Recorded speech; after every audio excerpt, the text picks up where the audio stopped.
Chapter 41. If you only knew how I feel, you would stay while I heal. Just let me grieve.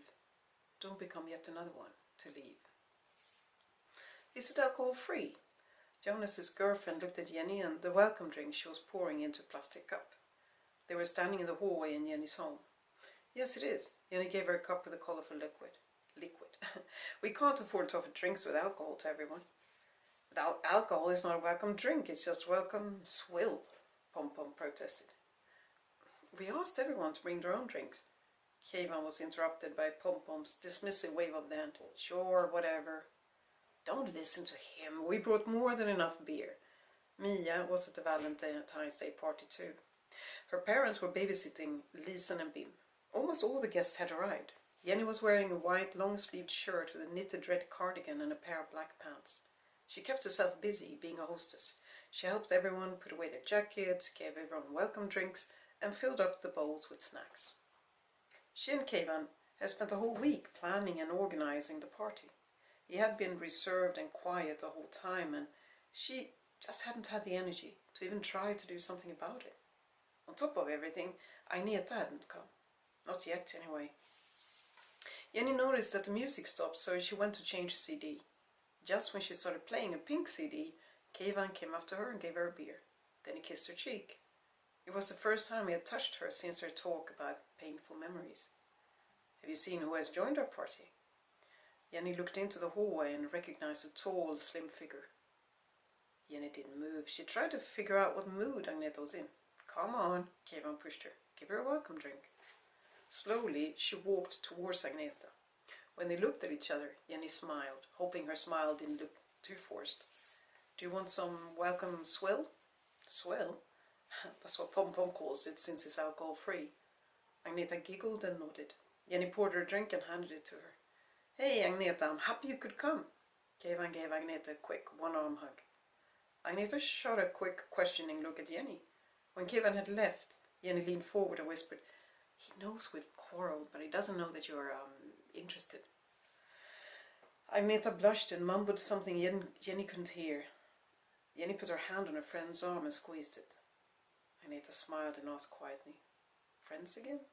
Oh, yes, please. They hugged hard and laughed. Out of the corner of her eye, Jenny saw that Keivan was watching them. He looked as happy as they felt. I really have lovely friends. Later in the evening, the guests asked for a performance from Little Band. They had not planned to play, but since all the band members were at the party, it didn't take long until the band gathered at one end of the living room. Keivan picked up a guitar and Pom Pom used his drumsticks. He always had at least a couple with him wherever he went, on the table. They performed some songs with simple arrangements. The guests sang along and applauded and whistled. After one of their favorite songs, Jenny leaned against Keivan and mumbled, We're good at organizing fun parties. We're good at many things. Jenny's eyes lingered in his brown ones. Suddenly she felt it in her chest. She felt how much she had missed his warm presence. She wanted him to be, as usual, warm and happy, not cold and hurt. Carefully and gently she hugged him, afraid he would pull away. He didn't. He hugged her hard and they kissed. It didn't take long until Pom Pom started throwing bottle caps at them. Hello, Earth to lover planet, get back to reality. Are you deaf? They're asking for a Dylan song. Come on now. When Agneta left to go home, Jenny followed her into the garden. They talked about unimportant but amusing things until Agneta went into her own garden. She had almost reached her door when Jenny called her. Agneta? Yeah? I'm glad we're friends again. What? I'm glad we're friends again. Me too. Jenny turned around and went inside. She hoped that the rest of the guests would leave soon. The party had been fun, but now she was getting tired. The last guests left at 4:30 in the morning. Keivan and Jenny collected and emptied all the glasses that were scattered throughout the house. We were lucky, Jenny said. Nothing broke. Of course not, we only used plastic cups. Keivan got the vacuum cleaner. It was a successful party, Jenny said contentedly. Keivan nodded and turned the vacuum cleaner on. He had only been vacuum cleaning a little under the table when the vacuum cleaner suddenly stopped. He turned around. Jenny was standing with her foot on the on-off button. I'm as happy as I can be right now, Keivan. The pain doesn't have anything to do with you and me. It's simply a wound that hasn't healed yet. That doesn't mean I'm not happy now. I am. As happy as I can be with a wound that's still healing. You're the only one I want with me while it heals. Please never think anything else.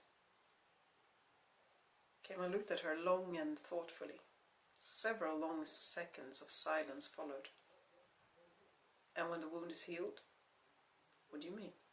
Am I still the one you want when the wound has healed? Jenny felt lost. That was a question Pete would never have asked and definitely not have answered. She could not promise now how she would feel in a few months, in a few years. She couldn't, and Kevin probably couldn't either. At the same time, she knew that kind of answer was not what Kevin needed right now. She had hurt him deeply. She didn't want to lose him. She needed him. Kevin, you mean so much to me. You always will. He looked at the floor, aware that she was not committing to anything. When she saw his hesitation, her chest tightened. It was hard to breathe. With a voice that barely carried, she said, I don't want to lose you, Kevin. I don't know what I'd do if I lost you too. Kevin looked up. When he saw the tears in her eyes, he realized something he hadn't thought about before. Maybe she was scared. Afraid to love him the way she had loved Peter. Afraid of being hurt again. With great tenderness, he walked towards her and said, Jenny, my love, don't worry. I'm not going to hurt you. I would never ever hurt you. He put his arms around her and she clung to him. She hoped he was telling the truth. By God, she hoped he would never hurt her. Not he. Not Kevin. The kindest guy in the whole